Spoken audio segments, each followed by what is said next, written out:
नमस्ते दोस्तों, चलिए सुनते हैं आज की कहानी। कहानी का नाम बालक ध्रुव।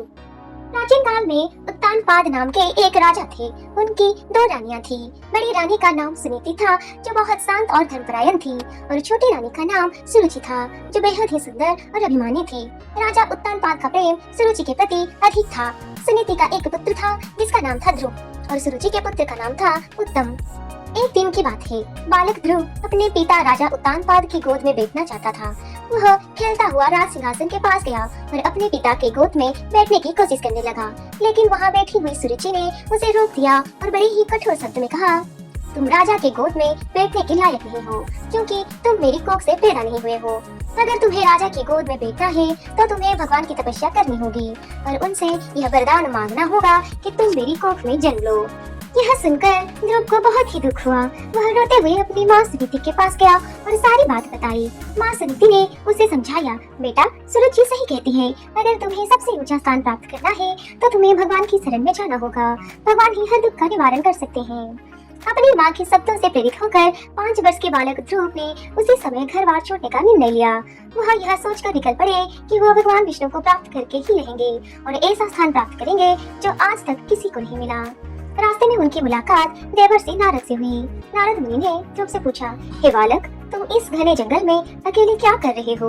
ध्रुव ने नारद जी को सारी बातें बताई और अपनी इच्छा प्रकट की। नारद जी ने पहले तो ध्रुव को समझाया कि इतनी कम उम्र में तपस्या करना बहुत कठिन है, लेकिन जब उन्होंने ध्रुव का दृढ़ संकल्प देखा तो वे बहुत प्रसन्न हुए।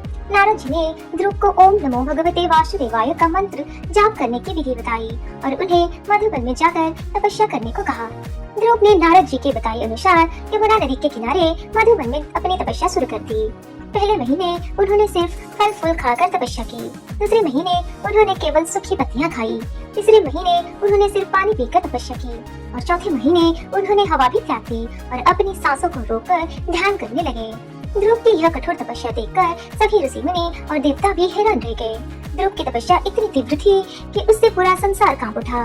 देवताओं को लगा कि कहीं उनकी तपस्या से त्रिलोकी में कोई संकट न आ जाए, तो वे भगवान विष्णु के पास गए और उनसे ध्रुव को दर्शन देकर शांत करने की प्रार्थना की।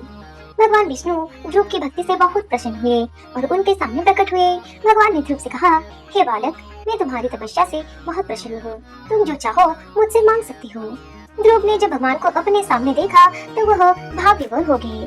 उन्हें अपने अपमान और उस महान पद की इच्छा सब कुछ भूल गए। उन्होंने भगवान से कहा, हे प्रभु, मुझे अब और कुछ नहीं चाहिए। मैंने आपको पा लिया, वही मेरे लिए सबसे बड़ा वरदान है।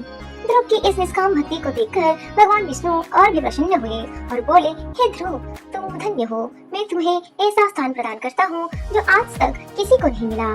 तुम आकाश में सबसे ऊंचे और अटल तारे के रूप में हमेशा चमकोगे। सारे ग्रह नक्षत्र तुम्हारे चारों ओर चक्कर लगाएंगे। वरदान पाकर ध्रुव वापस अपने राज्य लौट आए। राजा उत्तानपाद और माँ सुनीति उन्हें पाकर बहुत खुश हुए। राजा ने ध्रुव का राज्याभिषेक किया और वे एक महान और न्यायप्रिय राजा बने। जब ध्रुव का जीवन समाप्त हुआ तो भगवान विष्णु उन्हें लेने के लिए स्वयं प्रकट हुए और उन्हें अपने लोक में ले गए। भगवान के वरदान के अनुसार ध्रुव आज भी उत्तरी दिशा में एक चमकदार और अटल तारे के रूप में विराजमान है, जिसे हम ध्रुव तारा कहते हैं। तो दोस्तों, हम ये कहानी से यह सीखते हैं कि सच्ची भक्ति, अटूट विश्वास और दृढ़ संकल्प से हम जीवन में कोई भी ऊंचाई प्राप्त कर सकते हैं। ध्रुव ने अपमान को अपनी कमजोरी नहीं बल्कि अपनी ताकत बनाया और उसी से प्रेरित होकर उन्होंने वो हासिल किया जो किसी ने नहीं किया था। तो ये कहानी आपको कैसी लगी कमेंट सेक्शन में जरूर बताना। नमस्ते।